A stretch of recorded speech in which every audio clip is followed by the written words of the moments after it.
Istri curigai suami ada wanita lain. Istri ketua dewan ini akhirnya melakukan sesuatu yang cukup mengagetkan usai cekcok di antara keduanya.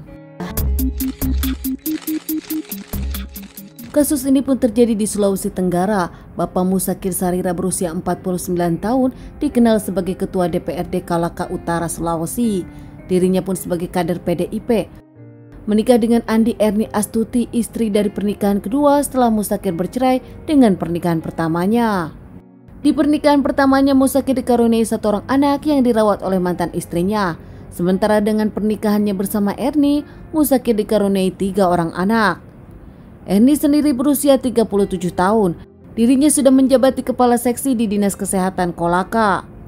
Pasangan keluarga ini pun selalu romantis, tak hanya sukses di karir, namun mereka pun dinilai sukses dalam rumah tangga.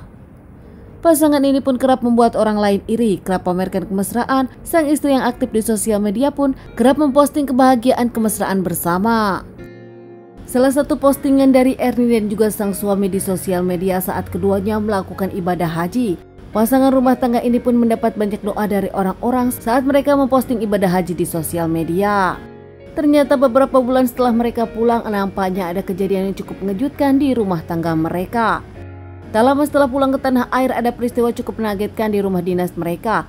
Di tanggal 17 Oktober 2017 malam hari, suami istri ini sedang di kamar, diawali dengan obrolan baik-baik saja. Tak lama, saat itu Erni menegur sang suami agar lebih bijaksana, jangan membuat status aneh-aneh di sosial media, apalagi kini Musakir nampak sedang ada masalah dengan salah satu rekannya. Musakir cekcok merasa tak suka dinasihati Erni sang istri. Percekcokan mereka pun makin melebar dengan tuduhan Erni yang mencurigai sang suami ada wanita lain. Erni yakin Musakir dekat dengan salah satu wanita yang dicurigai Erni. Kecemburuan Erni dibantah Musakir yang tak merasa ada wanita lain. Musakir tak terima dengan tuduhan Erni. Saat Erni masih marah-marah, Musakir meninggalkan rumah dan kumpul di rumah kader partainya. Tak lama jam 10 malaman Musakir pulang ke rumahnya hingga masuk ke kamar, namun ternyata ada Erni di balik pintu. Erni sudah membawa sajam dan menikam Musakir beberapa kali, membuat Musakir tak berdaya, tak kuat kesakitan. Erni yang panik langsung meminta Satpol PP yang jaga rumah dinas menelpon ambulan dan membawanya ke rumah sakit Kolaka. Di rumah sakit Kolaka untuk mendapatkan pertolongan, sempat dirawat beberapa hari di rumah sakit dan harus dinyatakan operasi, namun ternyata beberapa hari kemudian Pak Musakir tak tertolong. Pak Musakir mengembuskan napas terakhirnya. Tak ada yang tahu apa yang terjadi antara Musakir dengan sang istri Erni karena saat itu kejadian di dalam rumah dan tak ada orang di dalam.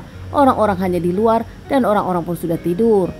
Kali ini jasad Musakir dilakukan otopsi karena pihak dari kedokteran merasa ada yang aneh.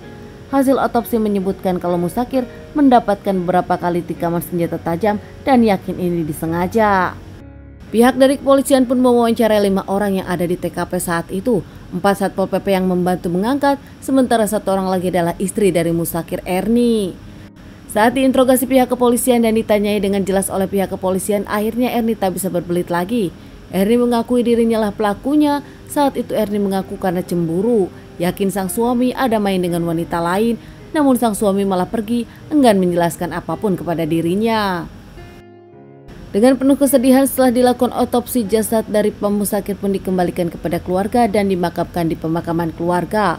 Anak-anak dari keluarga Musakir pun merasa sedih karena harus kehilangan Musakir untuk selamanya dan juga kehilangan sang ibu yang harus diamankan pihak kepolisian. Saat menjalani persidangan pun Erni didampingi pihak pengacaranya. Di awal Erni mengaku kalau dirinya memang sengaja, namun kini pernyataan Erni diganti. Erni mengungkapkan dirinya tak tahu sang suami datang ke rumah hingga akhirnya dirinya ketakutan dan membawa senjata tajam. Setelah menikam, dirinya tak sadar kalau itu adalah suaminya sendiri. Berganti-gantinya kesaksian Erni dalam persidangan, nampak disebutkan banyak orang kalau Erni memang kini sedang menghindari hukuman. Namun ada salah satu saksi yang juga ternyata saudara dari Musakir menyebutkan kalau Erni memang cemburuan, tak bisa melihat Musakir dengan perempuan meskipun itu pekerjaan. Bahkan masih menurut saksi yang juga saudara dari Musakir menyebutkan saat mereka mau beribadah haji pun mereka sempat cekcok, bahkan Musakir kaget karena sang istri Erni meminta cerai saat itu, namun Musakir tak mau bercerai, ingin mempertahankan rumah tangga untuk anak-anak, mengingat Musakir pernah gagal dalam perceraian pernikahan pertama. Terkait permasalahan ini, nampaknya Erni pun langsung diamankan pihak kepolisian dan menjalani beberapa kali persidangan. Ernie sendiri divonis 6,5 tahun penjara. Ketiga buah hati dari pernikahan Musakir dan juga Ernie kini dirawat keluarga dari Musakir. Mengingat ibu dari anak-anak diamankan pihak kepolisian dan sang ayah Musakir sudah berpulang. Teman-teman, sekian dulu bahasan kasus yang aku bawakan kali ini. Semoga ini bisa dijadikan pelajaran untuk kita semua. Ditunggu bahasan kasus-kasus selanjutnya.